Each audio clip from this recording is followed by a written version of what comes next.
Hello and welcome to Good Morning Thailand. Today we'll be talking about some of the news topics from across the country. I'm Jay. And I'm Alex. This ad is brought to you by Carzuno, the easiest way to lease a brand new car in Thailand. And we're going to start with our first story today, where a German tourist falls to death in Pattaya. Martin Bernhard Roeder fell to his death from a luxury hotel near Pattaya Beach, causing distress among other tourists. The incident occurred this morning and police are investigating the motive. Roeder's body was found near a shopping mall with no signs of struggle or theft in his hotel room, only allergy medication. This incident is the fourth fatal fall in Pattaya this month alone, following the deaths of a Thai man, a Russian tourist, and an American tourist. The investigation is ongoing to uncover the truth behind these tragic events. Yeah, and actually there's been another one now. There's been 5 in the past month in Pattaya. What's going on in Pattaya, man? Unclear. Heartbreak City. Yeah, unclear, right? Like, what I hate about this is how the falls are happening in front of people. Yeah. So it's like instant trauma for tons of people coming around. Yeah. But there's something going on down in Pattaya. 5 in 1 month is definitely too much, and hearts go out. Hopefully they can find the motive or the reason behind it. All right. Anyways, it's not the only bad news involving tourists here in Thailand, as a Chinese tourist who is missing in Thailand has had a ransom demand surface. Now, Bangkok police are searching for a 27-year-old tourist, Shin Lei Lu, who went missing in Thailand. Her father received a ransom demand of 5 million yuan, or almost 1 million USD, via WeChat on June 7th. Now, Miss Lu, who arrived in Thailand on June 5th with friends, was last seen leaving the Quarter Onnut Hotel at 3:11 p.m. on June 7th. A flight to Singapore was reserved in her name, but there are no records of her leaving Thailand. Police are investigating her disappearance as we speak. She was supposed to make the flight, but then instead a ransom note appears for her father. For $1 million as well. Crazy. So I'm guessing the kidnappers are aware that this person is from a wealthy family? This is also not the first incident that we've heard of something like this. It's a strange thing. It does tend to involve Chinese tourists for a couple of reasons, at least in my mind. One is, lots of money in China, so that's a target on their back. And a lot of the people who are traveling, especially, like, they're doing it for the first time outside of China. Yeah. So there's a naivety, I think, with a lot of young Chinese, wealthy tourists that just don't understand how the world can work. Because Thailand is very safe, guys, but hey, just like any country in the world, there's bad people here as well. And I wouldn't put it past people to, do kidnapping. So you do have to be vigilant and do be careful. But it is still rare. Yeah. It is still quite rare, these cases in Thailand. So hopefully, look, right now it's just speculation. We need to find out more information as to who's responsible for this. And we'll keep you up to date with the latest findings on this story. Yeah, fingers crossed, all will be resolved. Now, moving on to our next story, which is regarding a fatal motorcycle accident in Petchaburi. A tragic accident in Petchaburi claimed the lives of 2 big bike riders, Rashata and Supatra, both 22 years old. The incident occurred when Supatra, riding as a passenger, fell off a Yamaha big bike. A truck following closely behind was unable to stop and ran over her. Another rider, Rashata, attempted to avoid her body but lost control and was also run over by a truck. The accident, which took place at 8:10 a.m., resulted in severe injuries, leading to both riders' deaths. The group was en route to Gang Krashan district when the accident occurred. Shocking. Terrifying stuff.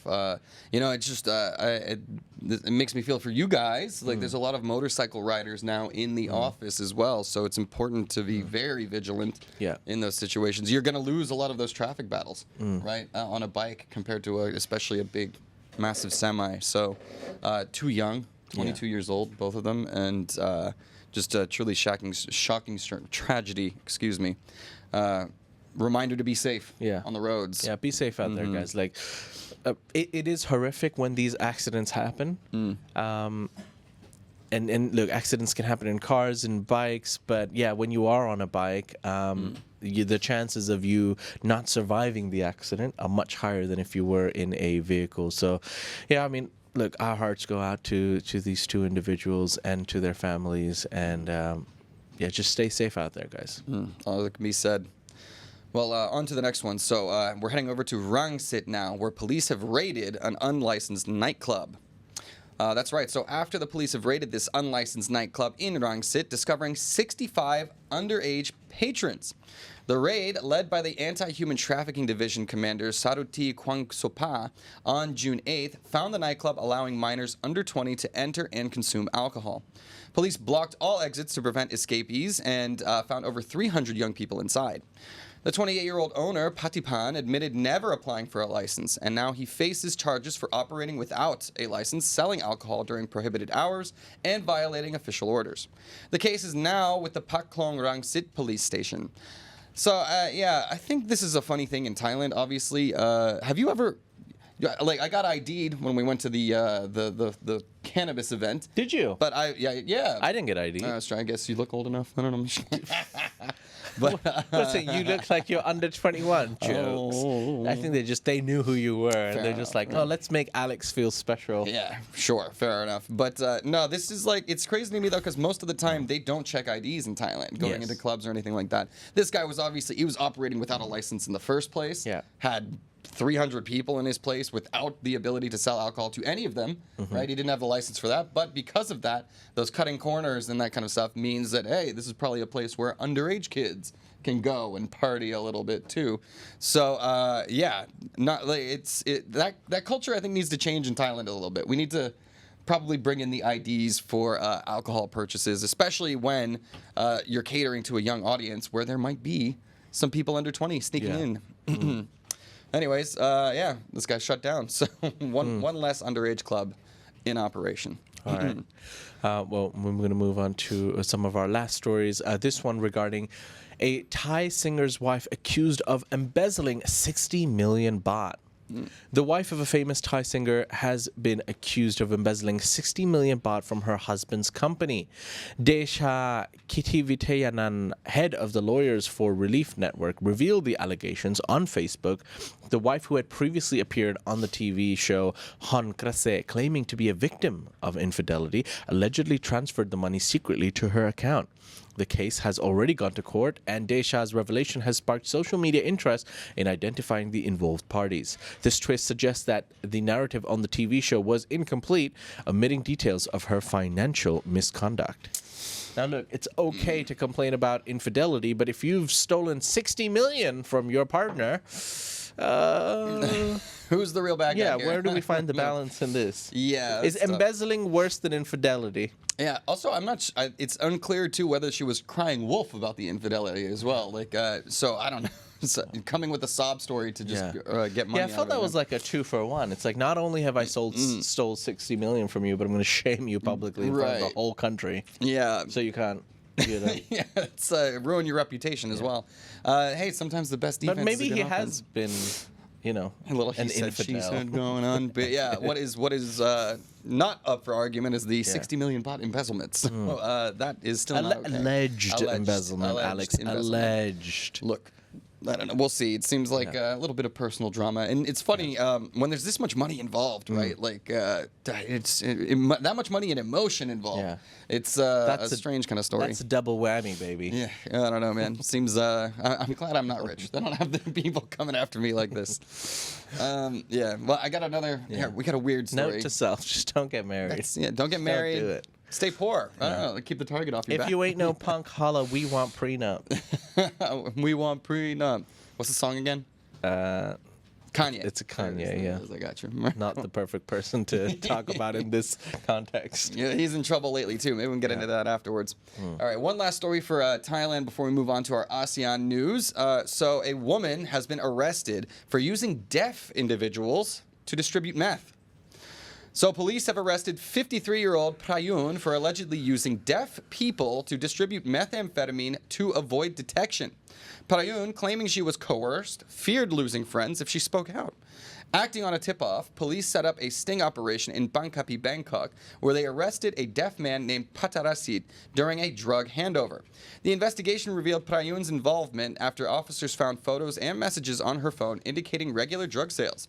Prayun confessed to selling meth but denied coercing others, providing names of prominent distributors but withholding further details.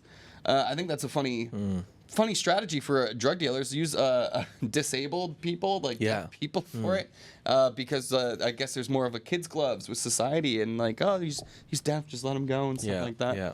But what an interesting way to organize your crime.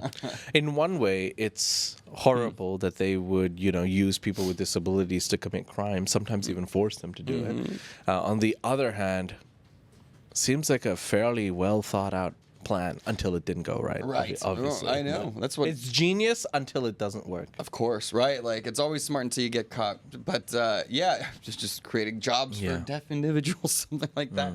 Not the right kind of jobs, though. That's dangerous. No meth selling. Okay, Don't do people? it. Yeah. Don't do it. All right. Deaf meth. I don't know if there's a good. That's a good business name. I'm not sure.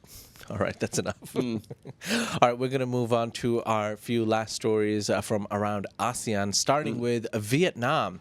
Now, Vietnam accelerates island building in South China Sea. Vietnam has significantly accelerated its island building activities in the South China Sea, creating 692 new acres of land since November 23, almost matching the combined total of the previous 2 years, according to the U.S. think tank Center for Strategic and International Studies. This surge is dredging and landfill work comes amid ongoing territorial disputes with China, claiming sovereignty over much of the area, including Vietnam's newly built islands. The South China Sea, a critical trade route with over 3 trillion passing through annually, is a hotspot of competing claims from China, Vietnam, Brunei, Malaysia, the Philippines, and Taiwan, raising global tensions.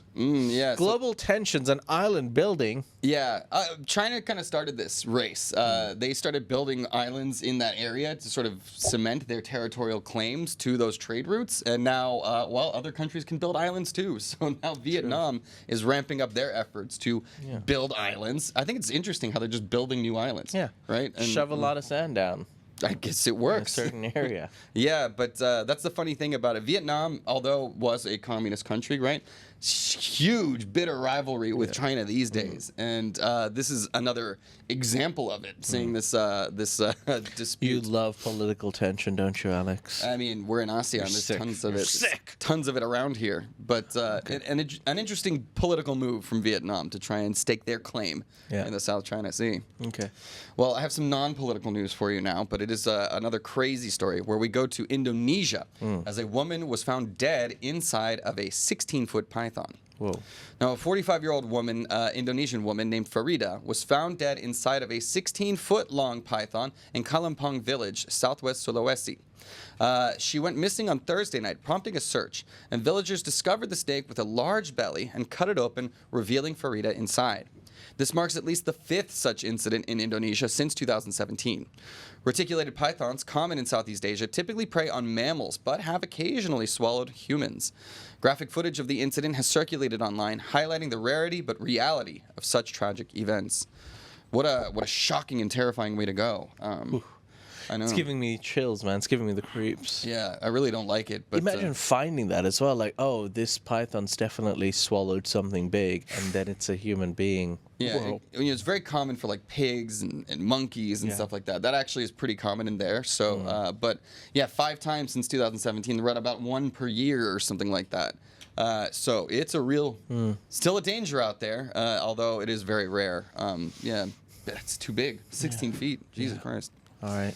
We're going to move on to our last story, which is taking us to Singapore as Singapore's largest money laundering case concludes. Singapore's largest money laundering case involving $3 billion has concluded with the last suspect pleading guilty. Authorities must now handle a vast array of forfeited assets, including luxury properties, collectible items, and significant amounts in bank accounts.